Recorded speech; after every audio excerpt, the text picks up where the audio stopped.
आजच्या भक्तीमध्ये वेलकम. आणि माझा विश्वास आहे की तुमचा आठवडा चांगला होता, छान होता. देवासंगती तुम्ही घालवला. मला हात नाही बघायचे कोणी कोणी उपवास केले, मला विचारायचं पण नाही. तुम्ही आणि तुमचा देव. माझं काम आहे सांगायचं आणि मी ते करत आहे. क्षमा असावी, मागील पूर्ण आठवडा आपल्याला गुगल मीट करता आली नाही, परंतु उद्यापासून बरोबर 9:30 वाजता आपली गुगलची प्रार्थना जी आहे ती सुरू होईल. आणि सर्वांनी मी म्हणत आहे, सर्वांचा सहभाग तिथे त्या प्रार्थनेमध्ये हवा आहे, जेणेकरून उपवास आणि प्रार्थनेमध्ये आपण ज्या ज्या गोष्टी प्रभूला सांगणार आहोत त्या त्या गोष्टी आमच्यापर्यंत आलेल्या असतील. किती लोक आमेन म्हणतील? तुम्ही बिझी आहात, कामावर आहात, जमलं नाही, हे कारणं मला नको आहेत. ठीक आहे. आपण किती दिवस फास्टिंग डिक्लेअर केली? परत एकदा सांगा. 21 days. याला म्हणतात डॅनियल्स फास्ट. मग मी काल अभ्यास करत होतो की दानियलाने 21 दिवस उपवास का केले. तर ऐका लक्षपूर्वक. We have started. दानियलाने तुम्ही 10वा अध्याय नंतर घरी गेल्यावरती वाचा दानियलाचं. दानियलाने प्रार्थना केली आणि लगेच ती ऐकली. हॅलो. त्यांनी उपवास केला, प्रार्थना केली, लगेच ती मान्य झाली देवाकडून. पण देवाकडनं उत्तर येण्यासाठी 21 दिवस लागले. आणि शास्त्रामध्ये म्हटलं की ती प्रार्थना अडवली गेली, थांबवली गेली. आणि मग खूप सारी स्टोरी तुम्हाला माहीत असावी की कशा प्रकारे मिखाएल दूत गेला आणि मग त्यांनी युद्ध केलं आणि ती प्रार्थना सोडवली. काही स्पेशल नव्हतं. 21 दिवस ती थांबवली गेली म्हणून तो 21 दिवसाचा कालावधी आहे. पण दानिएल इकडे उपवास आणि प्रार्थना करतच होता. आणि मग वचनामध्ये म्हटलं की त्यांनी कडक उपवास केले. ओके, आपण त्याच्याकडे जाण्याआधी फास्टिंग जे आपण करत आहोत किंवा आपण जे उपवासामध्ये आपण आत्ता आहोत किंवा आपण आपल्या वर्षाचा आरंभच उपवासामध्ये केला, तो कशासाठी केला, त्याच्या मागचे काय कारणं आहेत, का आम्हाला ते करायचं आहे आणि ते केल्याने आम्हाला काय प्राप्ती होणार आहे. त्याच्या आधी एक गोष्ट मला तुम्हाला सांगायची. तुम्ही जर सोशल मीडियावरती आहात, तुमच्या लक्षात एक गोष्ट येईल की बऱ्याचशा सेवकांनी, बरेचसे प्रॉफिट्स, बरेचसे अपॉल्सल्स, त्यांनी आज त्यांच्या मंडळांमधल्या लोकांना तेलाचा अभिषेक करायचं ठरवलं आहे. अनॉइंटिंग माहिती आहे का तुम्हाला? हां, आपण कधी केलं? मी पालखीमध्ये बोलत होतो कालच की हे बघा कसं आहे, कसं देवाचा आत्मा चालवतं. आपल्या डायरेक्टली 30 तारखेला सांगितलं होतं 1 तारखेला हे करायचं, सुरुवातच कर. किती छान. म्हणजे आपण सगळे एका प्रॉपर ट्रॅकवर आहोत आणि आपल्याला जे काही प्रभूचा आत्मा सांगत आपण ते करत आहोत. आणि मी तुम्हाला सांगतोय, अभिषेक जो देव आम्हाला करतो ना, ऐका, अभिषेकाचं कारणच हे आहे, देवाने आम्हाला जी आध्यात्मिक जबाबदारी दिलेली आहे ती आध्यात्मिक जबाबदारी पूर्ण करण्यासाठी ताकद आणि कृपा ही तोच आम्हाला पुरवतो, तोही अभिषेकामध्ये. And not only that church, आपण जेव्हा फास्टिंग आणि प्रार्थनेमध्ये आहोत, let me explain you one thing is very clear. उपवास आणि प्रार्थना केल्याने काही फरक पडत नाही कोणाला. काही लोकांना सवय नसते, उपवासच निघत नाही, फार कठीण आहे उपवास कसा काढायचा.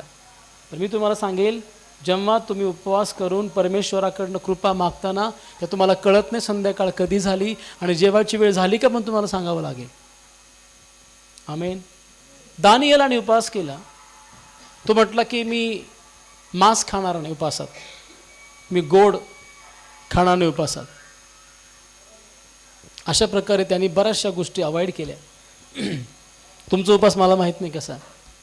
काही लोक अन्न त्यागतात, काही लोक पाणी त्यागतात, काही लोक कॉफी, काही लोक चहा त्यागतात, काही लोक फक्त ज्यूस घेतात. आय मीन 21 days म्हणजे डे अँड नाईट म्हणत आहे आम्ही. आपली फास्टिंग आपण डे अँड नाईट करत नाही, आपण 1 meal घेतो, राईट. आपण 2 meals स्किप केलेत ना. I mean breakfast and the lunch we have just skipped away, but we are having dinner करतोय का आपण? म्हणजे कसा करतोय डिनर आपण? Breakfast and lunch and dinner together or only dinner? Hello, कोणीतरी म्हटलं डिनर कसा करावा? भिकाऱ्यासारखं ना. म्हणजे भेटलं नाही भेटलं. आता उपवासामध्ये भिकाऱ्यासारखं कसं करायचं? ते पॉसिबल नाही आहे आम्हाला करायला. पण मला काय म्हणायचं माहिती आहे का, मी तुम्हाला काही गोष्टी या सांगण्याचा प्रयत्न करत आहे की दानियलाच्या 10 अध्यायाकडे आपण सर्वजण येऊया आणि दानियलाच्या 10 अध्यायामधून आपण काही गोष्टी शिकण्याचा प्रयत्न करूया. ॲट द सेम टाइम त्या गोष्टी आपल्याशी कशा लागू होतात आपण त्या देखील बारकाईने बघणार आहोत. दानियल 10 आणि वचन 2.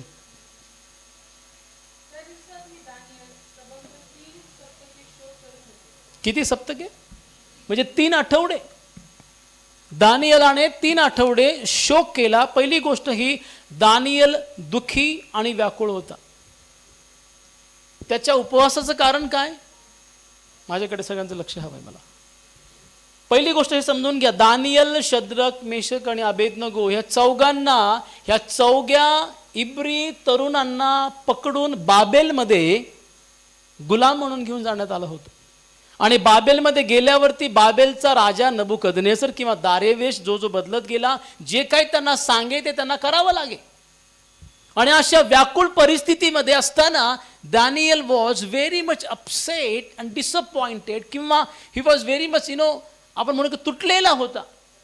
आणि त्याने स्वतः ठरवलं आता यावरती एकच उत्तर, ते म्हणजे काय, मी परमेश्वराजवळ बसेल. म्हणजे दानियलाच्या अंतःकरणात भार, दुःख आणि प्रश्न होते. तो केवळ सवयांनी नव्हे तर आध्यात्मिक ओझाखाली होता. म्हणून त्याला त्या प्रसंगामध्ये उपास प्रार्थना कराव्या लागल्या. He went into the fasting. Praise the Lord. Hallelujah. म्हणून समजून घेण्याचा प्रयत्न करा. त्या दिवसात मी दानियल 3 आठवडे म्हणजे all together 3 weeks he was in fasting and day and night. काही लोक फास्ट करतात खूप छान, म्हणजे रात्रभर दिवस आणि रात्र ते पाणी पित नाही आणि ते कुठेही जात नाही, डायरेक्टली अप्पर रूममध्ये असतात, त्यांचा मोबाईल बंद, सगळं बंद, ते आणि आपला देव परमेश्वर. मला तुम्हाला हे म्हणायचं काय, तुमच्या दुःखाचा भार तिथे स्कॅटर्ड होणार नाही का? मग नक्कीच होणार. उपवास करतं काय? नवीन करारामध्ये आता सध्या आपण न्यू कव्हनंट बिलीवर आहोत. मग न्यू कव्हनंट सांगतं का फास्टिंग करावी? फास्टिंग ही कंपल्सरी नाही, केलीच पाहिजे, खबरदार, नाही तर मग तुम्ही स्वर्गात नाही जाणार. It's wrong. तसा तो अर्थ नाही. आम्ही फास्टिंग करतो का? फास्टिंग करण्यामागची कारणे काय आहेत ते देखील आपण समजून घेण्याचा प्रयत्न करूया. फास्टिंग करायचं म्हणजे पहिली गोष्ट, उपवास म्हणजे नेमकं काय? उपवास म्हणजे स्वतःला परमेश्वरापुढे, उपासामध्ये म्हणजे अन्न त्यागून उभा करणे, बसवणे किंवा नम्र करणे. एजराचं पुस्तक जर आपण काढलं 8 अध्याय, एजरा 8 आणि वचन 21 मध्ये प्रभू आम्हाला काय म्हणतोय बघा.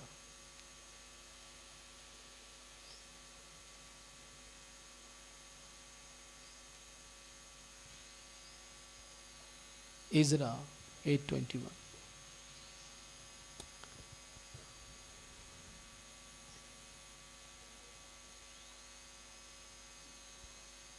बायबलमध्ये आहे. मी उपवास करण्याचे जाहीर केले, त्याचा हेतू असा की आम्ही देवासमोर काय व्हावे? सगळे म्हणा. उपवास आम्हाला परमेश्वराजवळ नम्र करतो. ऐकताय मला सगळे? उपवास हा स्वतःला कमी करून देवावर पूर्ण अवलंबून राहण्याचा मार्ग आहे. मी उपवास जाहीर केला आणि आपण आपल्या देवासमोर नम्र व्हावे, ही देवाची इच्छा एजराच्या द्वारे आम्हाला सांगण्यात आली. एजरा संदेष्टा होता, देवाचा माणूस होता. तो म्हटला की मला उपवास केला पाहिजे. आपण पहिली गोष्ट म्हणजे बऱ्याचशा आपल्याला ह्या वर्षामध्ये बरेचसे कामं करायचे, जे कामं पेंडिंग उरली 2025 मध्ये, ते कामं यंदाच्या वर्षी आम्हाला पूर्ण करायचे. आणि त्यासाठी आम्हाला परमेश्वराकडनं राईट डायरेक्शन्स, राईट मार्ग देखील समजणं खूप गरजेचं आहे. आणि तो आम्हाला कसा प्राप्त होईल? In fast and in prayer. म्हणजे आम्ही जेवल्यावरती नम्र नसतो का बाळक साहेब? नक्कीच असता. जेवण केल्यावर तुम्ही नक्की नम्र असता. पण लक्षात ठेवा, हे अन्न त्याग आहे.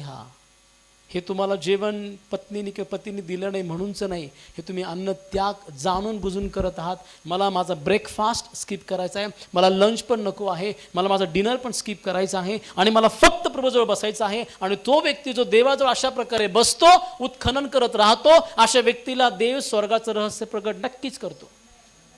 नॉट ओन्ली स्वर्गाचं, जे काही प्लॅन पुढं भविष्याकरता देवाने त्या व्यक्तीसाठी केलेले आहेत ना, देव त्या व्यक्तीकरता त्या गोष्टी प्रगट करतो. दानियल आपल्या अंतःकरणामध्ये एकदम दुःख आणि त्यांनी कष्टाने भरलेला होता.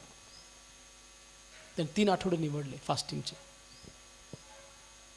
आणि तो देवाजवळ बसला. तुमच्यापैकी कुणी 40 दिवस लगातार फास्टिंग केली का? फक्त रात्री तुम्ही डिनर केला आणि दिवसभर फास्टिंग केली का? 40 दिवस उपास केले की नाही? लेंथ समयातले उपास नाही सांगत मी, ते करायचे नाही आपल्याला. आपण लेंथात उपास धरणार लोक थोडी आहेत. लेंथ गेला आता द डे ऑफ एन्जॉयमेंट आहे, प्रभूमध्ये आनंद करायचा दिवस आहे. मग का फास्टिंग करतोय? बरंचसं प्रभूचं कार्य बाकी आहे आणि ते आम्ही स्ट्रॅटेजिकली करावं, यासाठी प्रभूकडे आम्ही मार्गदर्शन मागतोय. फास्टिंग जर केली, हे बघा तुम्ही म्हणताल मग खाऊन पण आपण करू शकतो. खाण्याची वेळ झाली की तुम्ही आपली प्रार्थना थांबून जेवायला जाल. पण तुम्हाला माहिती आहे मला जेवायचंच नाही आहे, मला फोन पण रिसीव्ह नाही करायचा, मला फक्त प्रभूजवळ बसायचं. तो व्यक्ती एक्झॅक्टली आपला वेळ प्रभूला कम्प्लिटली देणार, तिथे बसून राहणार प्रभूच्या चरणापाशी दिवस आणि रात्र, जोपर्यंत परमेश्वराकडे मार्गदर्शन भेटत नाही. पहिली गोष्ट, उपास हा आम्हाला परमेश्वराजवळ नेतो नम्रतेमधून. God makes me more humble at his feet. काय म्हटलंय नम्रजनांना? वाचावर मत्तईच्या 5 अध्यायामध्ये या. जे मनाचे दीन ते, कारण ते, किती सुंदर क्लिअर वचन आहे. कोण देवाला पाहणार आहे? ज्यांचा चष्मा चांगला ते. कोण देवाला पाहणार आहे? चष्मा चांगला, ज्यांचा चष्मा चांगला ते. हां, देवाला पाहणारे कोण आहे? ताई वाच मत्तई 5. जे आत्म्याचे दीन ते धन्य, जे आत्म्याने दीन ते धन्य. कोणाचं आहे? कोणाला देणार आहे तो स्वर्गाचं राज्य? तुम्हाला आणि मला आत्ता या भूतलावर देवाचं राज्य वाढवायचं आहे आणि देवाचं राज्य वाढवण्यासाठी देवाकडनं जी स्ट्रॅटेजी आखली गेलेली आहे ती समजून घेण्याकरता तुम्हाला पहिली गोष्ट देवाजवळ जावं लागेल. आणि the process of fasting always put us. दुसरी गोष्ट, fasting brings us closer to God. उपवास किंवा उपास आम्हाला देवाजवळ आणतं, जगापासून लांब घेऊन जातं. आणि जे कोणी देवाच्या, काय म्हटलंय परत एकदा वाचेल ते वचन.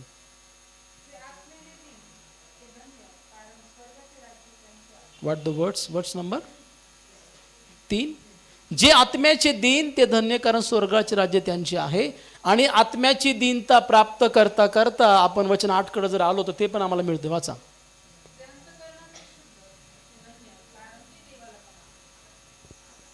या 2 गोष्टी होतात प्रामुख्यानं फास्टिंगमध्ये. नंबर 1, तुम्ही स्वतःला नम्र करता आणि तुम्ही स्वतःला नम्र केल्यामुळं देवाने ठरवलं, देव तुम्हाला तुमच्या समोर स्वतःला प्रगट देखील करणारा परमेश्वर आहे. ही रिव्हील्स हिमसेल्फ. दुसरा मुद्दा जो मी तुम्हाला आता सांगणार आहे तो म्हणजे हा दानियाला विषयी. तो देवाकडून रिव्हलेशन शोधत होता, प्रकाशन शोधत होता आणि देव त्याला प्रकाशन देत होता. दानियल 10:1.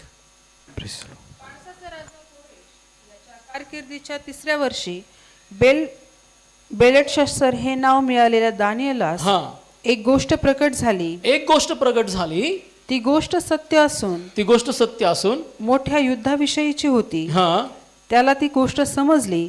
त्या दृष्टांताचे मर्म त्याला कळले. म्हणजे बघा, पार्शियाचा राजा कोरेश याच्या 3ऱ्या वर्षी दानियेला एक संदेश प्रकट झाला. कधी? 21 दिवसाच्या फास्टिंग मध्ये सांगत आहे. See the revelation God has disclose to Daniel in the time of fasting. उपवास प्रार्थनेमध्ये जेव्हा तुम्ही देवाजवळ नम्र होऊन बसता, पहिली गोष्ट ही तुमचं अंतःकरण तो क्लीन करतो. म्हणजे rectification of your heart work, the process begins in fasting. बऱ्याचदा ना आम्ही आमच्या अंतःकरणामध्ये खूप साऱ्या गोष्टी घेऊन देवाजवळ जातो. देवाला ते नको आहे. तो आम्हाला पहिले क्लीन करतो, स्वच्छ करतो आणि मग तो आपल्या गोष्टी हळूहळू आम्हाला रिव्हील करायला सुरुवात करतो. इथे देवाने दानियेला काय प्रगट केलं बघा.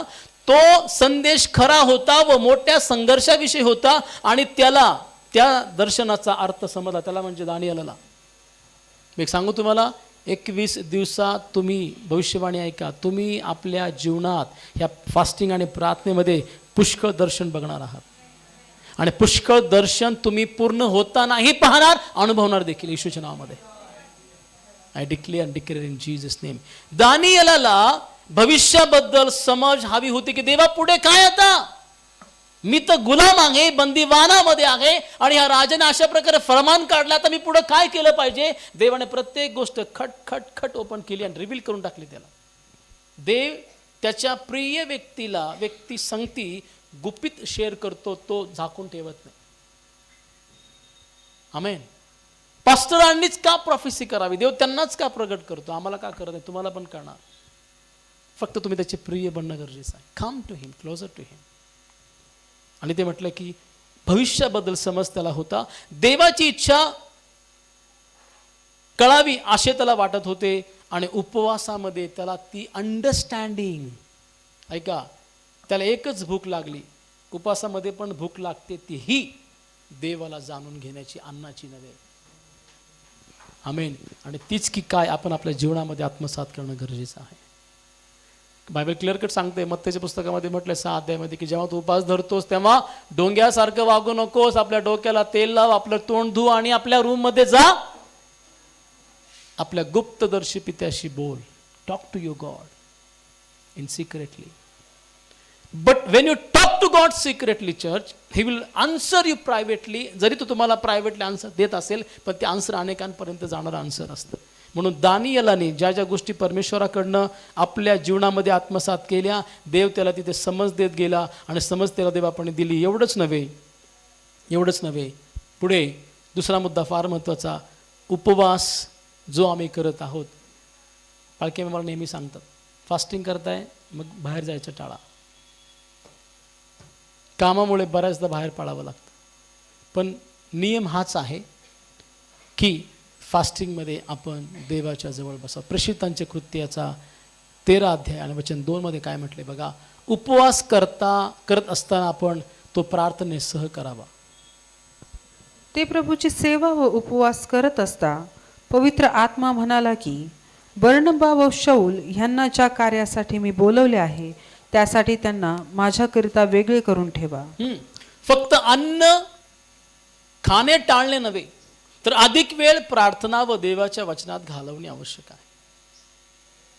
भले तुम्हाला दिवसभरामध्ये कदाचित कामामुळे वेळ भेटत नाही, पहाटे लवकर उठा, किंवा तुमचा 1 घंटा, तो अर्धा घंटा अन्न भाषेमध्ये, अर्धा घंटा देवाच्या वचनामध्ये तुम्ही घालवा, आणि मग तुम्ही आपल्या कामाला जा. बघा तुमचं काम किती यशस्वी होणार आहे.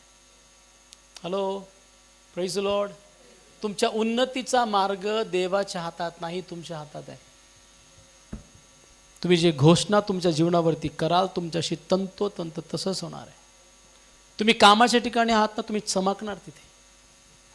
तुम्ही ख्रिस्ती तर लोकांमध्ये वावरताय, बागडताय, काम करताय, पळताय, तिथे तुम्ही शाईन होणार देवाच्या गौरवासाठी. Why? Because you representing God there among those people. Amen, hallelujah. उपवासामध्ये आपण उपवास करताना तो प्रार्थनेसह करावा. काही लोक वाट बघतात, देवा आजचा दिवस जरा देवाने मोठाच दिला दिसतोय मला, संध्याकाळ काही लवकर होत नाही. असं होतं का आपल्याशी? हां, मग चला थोडंसं बाहेर आपण जाऊया. आणि ॲक्च्युली सैतान इतका धूर्त आहे, कधी नव्हे तेव्हाच आम्हाला नको ती गोष्ट खायची इच्छा जागृत होते, फास्टिंगमध्येच. असं होतं ना त्याच्यात? मम्मी म्हणती हो, ती नाही म्हणते. होतं की नाही असं? हां ताई, म्हणजे आपण ती गोष्ट विसरलेलो असतो, पण सैतान फार धूर्त आहे. सैतान येशूकडे गेला, फास्टिंगमध्येच गेला तो. हॅलो, सैतान तुमच्याकडे फास्टिंगमध्येच येतो, एकदम मस्त प्लेट घेऊन. सोड फास्टिंग, खा. त्याला माहिती आहे तुम्हाला कुठं ठकवायचं त्याने. आणि तो आला आणि म्हटला, अरे येशू आता किती थकलास बघ, किती कमजोर झालास तू, तुला चालता पण ये ना, एक काम कर, फक्त 1 भाकर का, जास्त नाही कर, ते धोंड्याची भाकर. गेट आउट सैतान.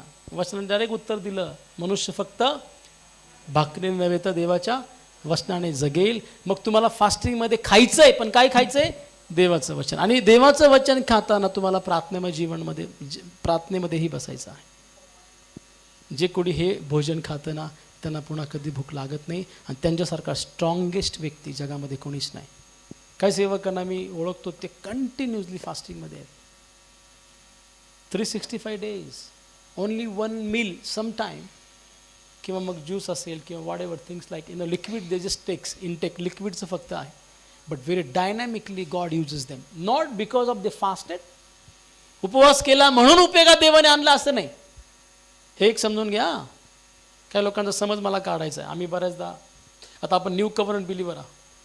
आता 21 दिवस उपवास मी केले, बापरे आता मी फ्रेश झालो, आता मी सगळ्यांपेक्षा पॉवरफुल असणार आहे. तुम्ही आत्ताही पॉवरफुल आहात, 21 दिवसानंतर पण तुम्ही पॉवरफुल असणारच आहात. उपवास आम्ही का करतोय माहिती आहे का? आम्ही जास्त देवाच्या जवळ यावं आणि ज्या गोष्टी आम्हाला डायव्हर्ट करतात, देवापासून दूर खेचतात, त्या कट ऑफ होण्यासाठी. आमेन. यासाठी फास्टिंग आहे त्या. म्हणून असं नाही म्हणायचं आम्ही, आमचं चर्च एकदम जबरदस्त आहे, फास्टिंग करतो आम्ही. तुम्ही नाही केलं तर जबरदस्त आहात प्रभूच्या गौरवासाठी, आणि प्रभू तुम्हाला बनवलेलं आहे. तिसरी गोष्ट फार महत्त्वाची, उपवास हा पश्चातापासाठी देखील असतो. आणि बऱ्याचशा लोकांना तो करावा असं वाटतं, पण बायबल आम्हाला काय सांगतं? योएल 2:12 काय म्हटलंय बघा. जेव्हा ह्या लोकांनी उपवास केला तेव्हा त्यांनी परमेश्वराच्या कशा प्रकारे आरोळी मारिली, कशा प्रकारे देवाकडे ते वळाले. आपण ते बघूया. योएल 2:12. आता तरी परमेश्वर म्हणतो, तुम्ही मनपूर्वक माझ्याकडे वळा, उपोषण, आक्रंदन व शोक करून वळा. काय म्हटले? आता तरी तुम्ही, हळू वाच परत एकदा. आता तरी परमेश्वर म्हणतो, आता तरी परमेश्वर म्हणतो तुम्ही मनपूर्वक माझ्याकडे बघा. सगळे मनपूर्वक. बरेचदा लोक चर्चमध्ये, उपासनेमध्ये देवाची आराधना मुखाने तर करतात, पण अंतःकरण त्यांचं परमेश्वराबरोबर नसतं. त्या लोकांसाठी हे आहे. एकदा पश्चाताप झाला, पुन्हा पश्चातापाची गरज नाही. चर्च वारंवार एकाच गोष्टीची गरज आहे, ती म्हणजे you have to renew your mind, renewal mindset. एक नवीनीकरण, मनाचं नवीनीकरण तुम्हाला अशा प्रकारे करायचं की तुम्हाला परत उपोषण, आक्रंदन, शोक करायची गरज पडणार नाही. तुम्ही जेव्हा कधी देवाच्या सानिध्यामध्ये बसाल तेव्हा तुम्ही देवाचं गौरव आपल्या जीवनामध्ये मोठ्याने पाहाल. होता ना, दानिएलाने 10 दिवस भव्य अध्यायामध्ये 21 दिवस फास्टिंग केल्या, तेव्हा दानिएल आपल्या जीवनामध्ये प्रत्येक गोष्ट बघा त्याने कोणकोणत्या गोष्टी केल्या किंवा कोणकोणत्या गोष्टी त्याला देवाकडं जाताना मदत करू शकल्या. Daniel 10:3 read.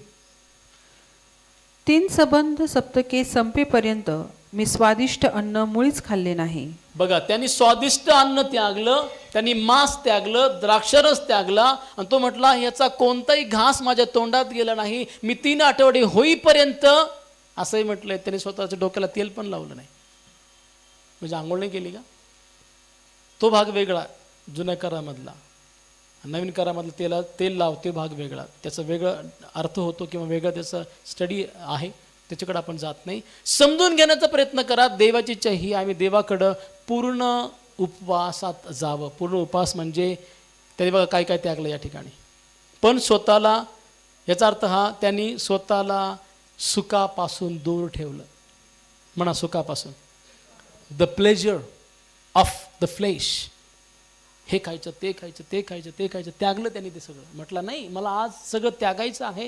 म्हणजे खऱ्या अर्थानं तो देवाकडे वळाला. प्रियजन हो, मुद्दा अन्न त्यागणे नव्हे, मुद्दा समर्पणाचा आहे. तू मांस त्यागलं का, गोड अन्न त्यागलं का, द्राक्षरस त्यागला, ते नाही, विषय समर्पणाचा आहे. I hope you are getting.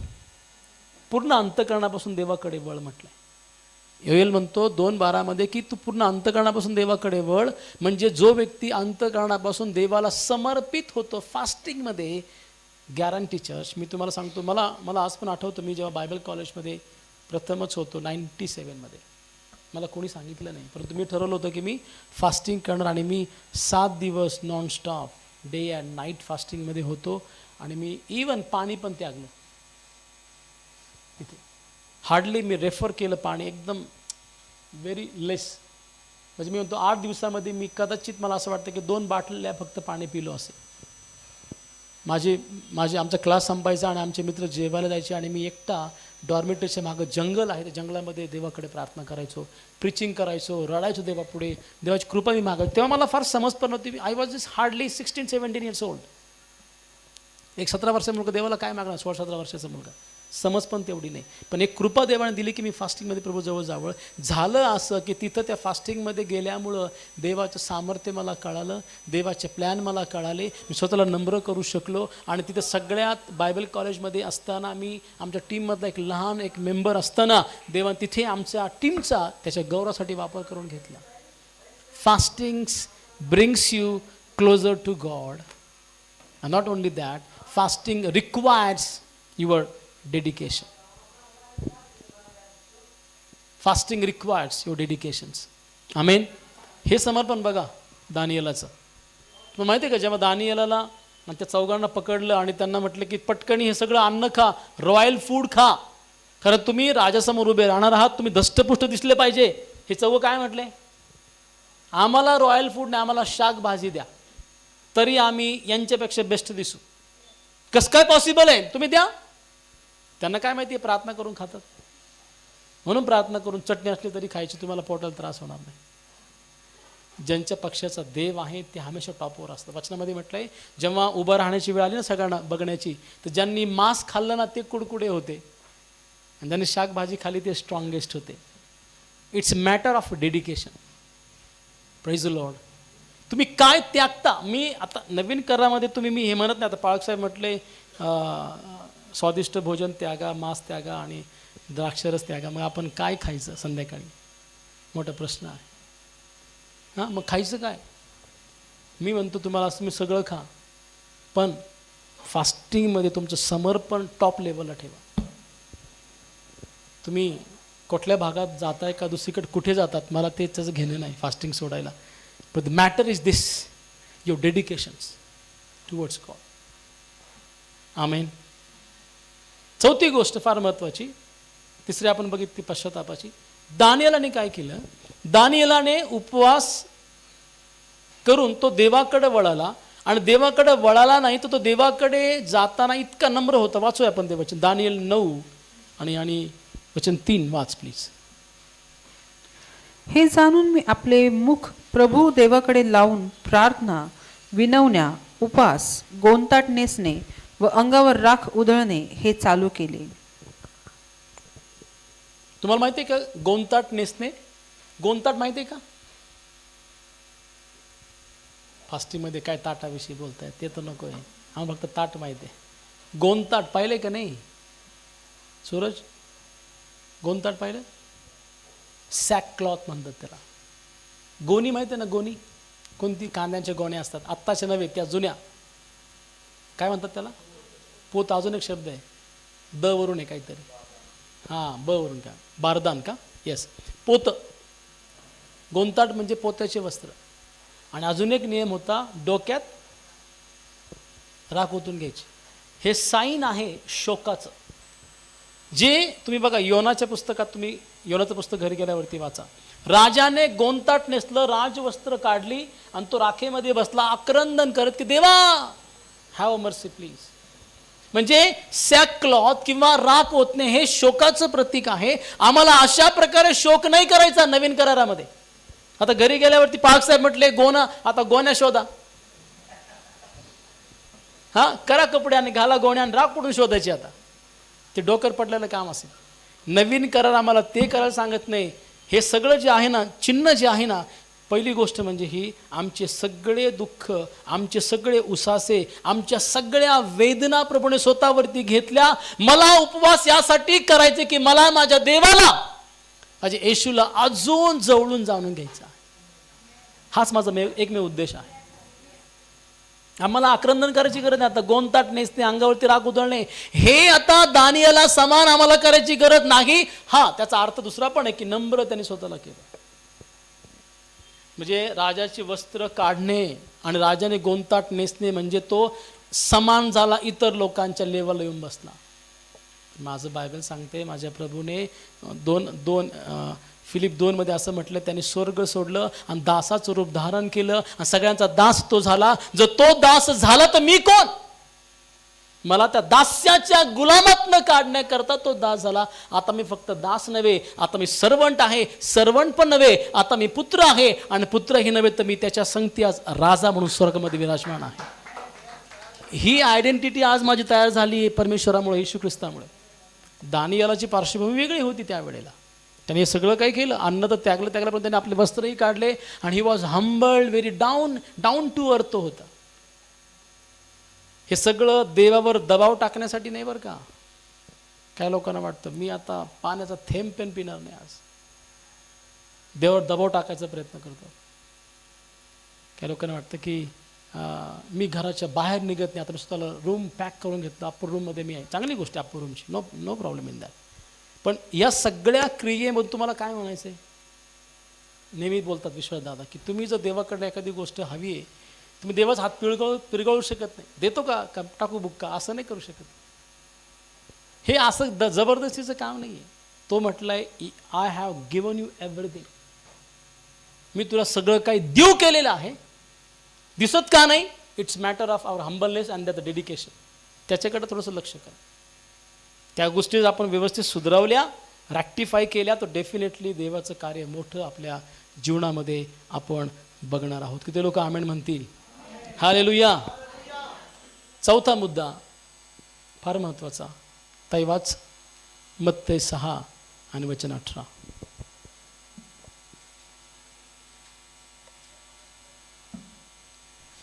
अशा हेतूने की तू उपवास करत आहेस, हे लोकांना नव्हे तर तुझ्या गुप्तवासी पित्याला दिसावे, म्हणजे तुझा गुप्तदर्शी पिता तुला उघडपणे प्रतिफळ देईल. उपास म्हणा, उपास लोकांना दाखवण्यासाठी नाही.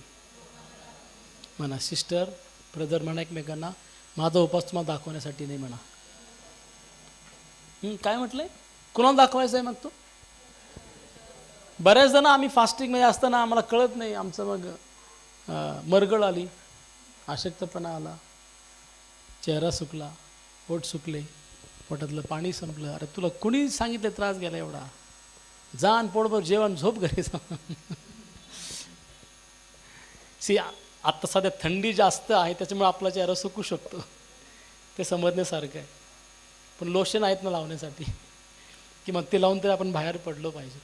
See what I mean is show off नाही करायचं आम्हाला. मी किती धार्मिक आहे आणि मी किती फास्टिंग करतो हे शो ऑफ करायचं काम कोणाचं होतं? सदुकी परुसी. कळतं ना तुम्हाला? ते शो ऑफ करायचे, अरे आम्ही असं केलंय, ते करत नाही. येशू तू चुकीचं काय ते सांगत आहे. शो ऑफ नाही करायचं आम्हाला जे काय दाखवायचं आहे ते प्रभूला दाखवा, गुप्तपणे. मला ऐकताय का सगळे? तुम्ही जे काय दाखवायचे गुप्तपणे देवाला दाखवा, तो पब्लिकली रिवॉर्ड देईल तुमचं. तुम्ही जे अश्रू गाळले प्रभू समोर, जे तुम्ही रडला देवासमोर, जे तुम्ही देवाकडे आक्रंदन केलं, मागणी केली, प्रार्थना केल्या, उपवासामध्ये बसला, अन्न तुम्ही त्यागलं, चर्च एक सेकंदाचा हिशोब तुमच्या फास्टिंगमधला प्रभूकडे. प्रार्थनेला बसलात, प्रार्थना करता का तुम्ही रडलात देवाजवळ, प्रत्येक एक अश्रू खाली पडलेला आहे, पण तो खाली नव्हे, देवाच्या बुदलीमध्ये. आमेन. देव आपल्या लेकरांचे अश्रू ओलांडून कधीच जात नाही, कदापि नाही. तो इतका चांगला आमचा प्रभू आहे. म्हणून आमचे फास्टिंग, मी तुम्हाला हे पण हात वर करा का नाही म्हटलं? मला नाही बघायचं कुणी केलं आणि कुणी नाही केलं. मग ज्यांनी नाही केले त्यांच्याविषयी माझं मन नाराज होईल की पालकाच्या आधीन नाहीत. मला ते जाणून पण घ्यायचं नाही. मला एकच म्हणायचं आहे, जे मी सांगतोय परमेश्वराकडनं आलेल्या गोष्टी तुम्ही जर त्या फॉलो कराल, ऑब्वियसली तुमच्या लाईफमध्ये अजून भर पडणार आहे ब्लेसिंग्समध्ये. That's all. 5वी गोष्ट फार महत्त्वाची, उपास आध्यात्मिक सामर्थ्य देते. आमेन. हा ना. बरेचसे लोक, आता एक सेवकाला मी जाणतो, त्यांना देवाने सांगितलं होतं की तुला अमुक देशामध्ये जाऊन माझं काम करायचं. ते म्हटले प्रभू मी जातो, परंतु अशा कॅटेगरीचे लोक तिथे राहतात, मी काय केलं पाहिजे? He went in to the fasting. तो फास्टिंगमध्ये गेला, आठवडाभर देवाजवळ बसला. देवाने पुष्कळ गोष्टी त्या भागातल्या रिव्हील त्याला केल्या, सामर्थ्यही पुरवलं. मी तुम्हाला हे पण सांगतो, फास्टिंगमध्ये आम्हाला देव कृपा आणि सामर्थ्य पण देतो तो दिवस कंप्लीट करायला. नाही कळालं? उपवासामध्ये आम्हाला कमजोरी वाटू नये किंवा आम्हाला अशक्तपणा येऊ नये म्हणून तो आम्हाला ताकद पण पुरवतो का, तर आपण ती फास्टिंग कंप्लीट करावी. असा प्रभू आहे. आणि तो सेवक गेला त्या देशामध्ये सेवा करायला. काय देवाचं कार्य झालं. अख्खा देश प्रभूकडे आला. आफ्रिका खंडामधला छोटासा देश आहे, त्या देशाविषयी तुमच्याशी बोलत आहे. म्हणजे देवाला जेव्हा मोठे मोठे कामं तुम्हाद्वारे करायची आहेत ना, तर तुम्हाला तो त्याच्याजवळ बोलवतो. माझ्याजवळ ये, बस माझ्याजवळ, समजून घे माझे प्लॅन काय आहेत ते. म्हणजे फास्टिंग आम्हाला देवाचे दैवी संकल्पना, दैवी प्लॅन एक्सप्लेन करतो. Hallelujah, hallelujah. म्हणून आम्ही ती फास्टिंग केली पाहिजे. वचन वाचूया आपण. मत्ते 4:2 काय म्हटले बघा. मत्ते 4:2. मग त्याने 40 दिवस व 40 रात्री उपवास केला. मग त्याने म्हणजे येशूने 40 दिवस 40 रात्र उपवास केला. त्यानंतर त्याला भूक लागली. कधी भूक लागली? पहिल्याच दिवशी उपवासाच्या. हे 5 भाकरी संपवले. उद्यापासून कमी होतील पाळक साहेब. इथं म्हटले 40 डेज ही. त्याला तिथे पाणी नाही मिळालं जंगलात. हॅलो, येरुशलेम इस्रायलचे तुम्ही वाळवंट पाहिलीत का? जाऊ बघायला आपण. आमेन. वाळवंट नव्हे, इस्रायल बघायला जाऊ.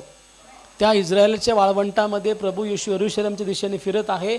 जिकडे झाड पण कमी असतात, तिकडे ऊनच जास्त आहे, पाणी पण नाही. विचार करा, प्रभू येशू रात्र आणि दिवस नॉनस्टॉप चालत आहे, कुठलंही पाणी पिला नाही, अन्न तो पिलं, त्याने अन्न खाल्लं नाही. वचनामध्ये म्हटले फास्टिंग संपली, मग त्याला भूक लागली. आमेन. लोक तुम्हाला म्हणतील खूप आशक्त झाला सिस्टर. सिस्टर आशक्त झाली, सिस्टर आत्म्यात किती स्ट्रॉंग झाली ते बघा. आमेन. ब्रदर फार तुम्ही कमजोर वाटताय. 26 मध्ये काय डाएटवर आहेत का? Yes, my dieting is with my God. त्यांना काय सांगायचं डायटिंग काय. पण अशी बॅटिंग करून नंतर आम्ही सैतानाचे की मग तो प्रत्येक बॉलला 6 तो बाहेरच पडणार आहे. आणि देवाचं मोठं कार्य आमच्या माध्यमातून होणार आहे. इथे उपवास आम्हाला आत्मिक सामर्थ्य पुरवतं. आत्मिक जागृती, मार्गदर्शन आणि सामर्थ्य आम्हाला फास्टिंगमध्ये प्राप्त होतं. प्लीज ते घेण्याचा प्रयत्न करा. दानिएलाने काय केलं माहिती आहे का? दानिएलाने ह्या प्रत्येक गोष्टी परमेश्वरासमोर जेव्हा ठेवत गेला, दानिएलाच्या प्रत्येक प्रश्नाचं उत्तर त्याला देवाने दिलं. म्हणजे दानिएलामध्ये ना एक गोष्टीची चिकाटी होती. आपण ते वचन वाचण्याचा प्रयत्न करूया प्लीज. दानिएलाच्या 10 अध्यायामध्ये, नॉट दानिएलच्या 10 अध्याय, एक मिनिट, गलतीकरासपत्र 6 आणि वचन 9 आपण वाचूया प्लीज.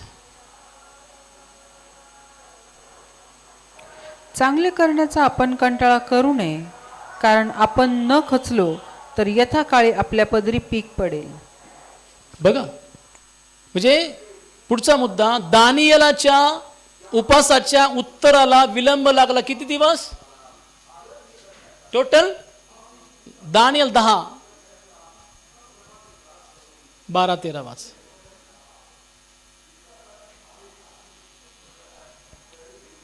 तो मला म्हणाला, दानिएला भिवू नकोस, कारण ज्या दिवशी तू समज घेण्याचा व आपल्या देवापुढे नम्र होण्याचा निश्चय केलास, त्याच दिवशी तुझे शब्द ऐकण्यात आले. बघा, देवाने पहिल्याच दिवशी दानिएलाला उत्तर दिलं. देवाने दिलं. पुढे, त्या तुझ्या शब्दांवरून मी आलो आहे. पारसाच्या राजाचा अधिपती 21 दिवस मला आडवा आला. किती दिवस? पारशाचा राजा म्हणजेच तो दुष्ट आडवा आला का? दानिएलाचं उत्तर दानिएलाकडे जाऊ देऊ नये, माझ्याकडे बघायला कशी सगळं. चर्च, देव काय म्हणतोय? भिवू नको दानिएला, कारण तू आपले अंतकरण समज मिळवण्यासाठी व आपल्या देवापुढे नम्र होण्यासाठी लावलेस. त्याच दिवशी म्हणजे पहिल्या दिवशी तुझे शब्द ऐकले गेले. तुझ्या शब्दांमुळे मी आता आलो आहे. परंतु हा पारशाचा राजा आडवा आला, तो थांबला. पण बायबल आम्हाला काय सांगते? आत्मिक युद्ध आहे बरं का हे. याला म्हणतात आत्मिक युद्ध. म्हणजे उपवासा समयामध्ये आत्मिक युद्धाला तुम्हाला बऱ्याचदा सामोरे जावं लागतं. म्हणजे उशीर जरी झाला आत्मिक युद्धामध्ये, 21 दिवस विलंब जरी झाला, पण याचा अर्थ हा होतो, देवा मला हे सांगू इच्छितो, काळजी करू नका, उत्तर नक्की येईल. फक्त धीराने वाट पहा, विश्वासानं वाट पहा. बऱ्याच लोकांना वाटतं अरे किती उशीर प्रभू. इथे उपवासामध्ये अजून एक मुद्दा सांगतो, चिकाटी ठेवा. म्हणजे 3-4 दिवस नाही, उत्तर न आल्यावर थांबला नाही, 21 दिवस तो विश्वासामध्ये टिकून राहिला. कारण त्याला माहित आहे देवाने माझी प्रार्थना ऐकली आणि मला ती प्रार्थनेचं उत्तर मला मिळेल. वचनामध्ये पुढे तुम्ही नंतर वाचा.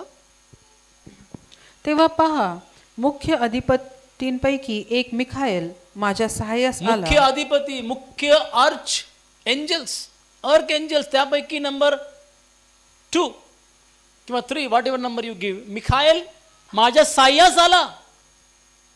हॅलो, जे कोणी स्वतःला नम्र करतात, जे कोणी देवाच्या जवळ फास्टिंग मध्ये येतात, जे कोणी समर्पित जीवन जगून देवाजवळ येतात, त्या प्रत्येकाची प्रार्थना जरी अडवली गेली, काळजी करू नका, मुख्य स्वर्ग दूतांना आज्ञा स्वर्गात्म केली जाईल की जा, माझ्या मुलीनी माझ्या मुलांनी प्रार्थना केली आहे, त्यांच्यापर्यंत उत्तर घेऊन जा. आणि देवाला ते काम करावंच लागणार आहे. येऊन तुम्ही पण दानिएल आहात, इनफॅक्ट दानिएलपेक्षा मोठे आहात. दानिएलला तर यहोवा देवाचे आवाज देत होता, इथे तुम्ही येशूला आवाज मारता, तो तुमच्यामध्ये वसतोय. म्हणून काय म्हटले पाऊलाने गलती 6:9 मध्ये, आपण भलेही थकत असलो, आपण भले करत असलो तरी आम्हाला ते करता करता थकायचं नाहीये. वाचा प्लीज. चांगले करण्याचा कंटाळा करू नये, कारण योग्य वेळी आपण फळ मिळू. म्हणजे तुम्ही हार मानली तर फळ तुम्हाला मिळणार नाही. चांगले करत राहा. हालेलुया सर्वजण, हालेलुया. किती महान आहे परमेश्वर. उपवासामध्ये तो आम्हाला सामर्थ्य पुरवतो. मला तुम्हाला एकच म्हणा, शेवट मला इथे करायचं आहे चर्च या फास्टिंगच्या समयामध्ये. अजून एक गोष्ट मला सांगायची प्रत्येकाला, स्वतःला पारखा. फास्टिंग मध्ये देवाचं वचन एक आरशा समान काम करतं. स्वतःला असं पारखा की कुठं, पहिली गोष्ट मी कुठं कमी पडत आहे आध्यात्मिक लाईफमध्ये, मी कुठं कमी आहे, चर्चमध्ये माझा काय रोल आहे आणि मी काय रोल आज बजावत आहे, वैयक्तिक देवासंगती नातेसंबंधामध्ये माझा काय रोल आहे, इतरांसंगती माझे नाते कसे आहेत, माझ्या स्वभावामध्ये काय मला बदल करायची गरज वाटते की 21 दिवसामध्ये, कोणती गोष्ट मला काढून उपटून फेकायची, काढून उपटून म्हणते मी, कोणत्या क्षेत्रामध्ये मी स्वतःला अगदी बदल घडवून आणावा. Find out. It simply means the last point is examine your self, who you are in Christ Jesus. स्वतःला तपासा, बघा. What are the areas you need to get change. It is today. तो तारणाचा दिवस आज आहे ना, तो बदल आज होणार आहे. देवाला म्हणा, प्रभू या फास्टिंग प्रार्थनेमध्ये मला बदलायचं, मला फ्लेक्झिबल कर, तू फ्लेक्झिबल कर देवा तुझ्यासाठी, वेडा कर देवा तुझ्यासाठी. I am a lover of Jesus. I fall in to the love of with Jesus. That is what exactly we want to happen church. Amen. प्रभू तुम्हाला सहाय्य करू ह्या फास्टिंग प्रार्थनेमध्ये. माझ्या संगती, पाळकींबाई संगती आपण सगळे जुडलेले आहात फास्टिंग प्रार्थनेमध्ये, म्हणून प्रभूला धन्यवाद. नक्कीच एक वेगळं ब्रेक थ्रूज, काय शब्द वापरतो बघा, एक वेगळा ब्रेक थ्रू, एक सुपर नॅचरल ब्रेक थ्रू शक्याना मिनिस्ट्रीमध्ये होणार आहे. मग आपलं चर्च असू देत, आपलं बायबल कॉलेज असू देत, तिथं प्रभू करणार आहे. आपण डोळे बंद करूया आणि प्रार्थना करूया. आय रिक्वेस्ट पाळकींबाईंना की त्यांनी यावेळेस come in the front here and say will lead in prayer please. Hallelujah. धन्यवाद प्रभू राजा. Thank you holy spirit. प्रभू आम्ही खरोखर तुला धन्यवाद देतो, तुझं गौरव करतो परमेश्वरा. Hallelujah Jesus master. खरोखर देवा तू चांगला आहेस, तुझी दया सनातन आहे परमेश्वरा. हालेलुया. माझ्या जिवंत देवापा, खरोखर प्रभू परमेश्वरा आम्ही कशी फास्टिंग करावी प्रभू परमेश्वरा, देवा याचं ज्ञान तू आम्हाला देत आहे, तू आम्हाला शिकवत आहेस, म्हणून आम्ही तुला धन्यवाद देतो. आणि प्रभू अधिकानं अधिक देवापा या फास्टिंगच्या दरम्यान आम्ही तुला ओळखावं, तुला जाणून घ्यावं, आणि परमेश्वर अधिकानं अधिक तुझ्या जवळ आम्ही असावं प्रभू परमेश्वर. आम्ही केवळ तुझं ऐकावं देवा, जगातले सर्व आवाज बंद होऊन देवा आम्ही केवळ तुझ्याकडे आपलं लक्ष लावावं, यासाठी आमचं सहाय्य कर. कारण प्रभू परमेश्वरा माझ्या जिवंत देवबापा, तुला ओळखण्यामध्येच अनंत जीवन आहे, अनंत कालाचं जीवन आहे प्रभू परमेश्वर. आणि म्हणून आम्ही तुला रोज थोडं आणखीन ओळखावं प्रभू परमेश्वर, आणि या समयामध्ये विशेष करून आम्ही ते करावं प्रभू, यासाठी आमचं सहाय्य कर. देवा आमची मंडळी देवापाची फास्टिंगमध्ये आहे देवापा, खरोखर देवापा त्यांनी देखील आपला वेळ तुला द्यावा प्रभू परमेश्वरा. कारण देवा तुला जाणून घेणं हे महत्त्वाचं आहे. आणि प्रभू मंडळीने तुला ओळखावं देवा, तुझ्या संगती अधिक त्यांचे नाते संबंध जे आहेत ते बापा ते अधिक घनिष्ठ असावेत, घनिष्ठ बनावेत प्रभू. यासाठी प्रभू आम्हा प्रत्येकाचं तू सहाय्य कर आणि तुझा गौरव होऊ दे. सर्व गौरव तुला दे प्रभू येशूच्या नावात मागत आहोत म्हणते त्या तू ऐक. आमेन. If you have been blessed by this message, we encourage you to donate for this ministry. Your generous donations will help us to spread the gospel of His kingdom and make a real difference in the lives of the people. You can send your gifts and donations on the following bank account or through the QR code given below. Bashan Catholic Cooperative Bank Limited. Account number 5010000374277. IFSC code BACB 0000123. Shekinah Ministries believes that your tithes belong to your local churches.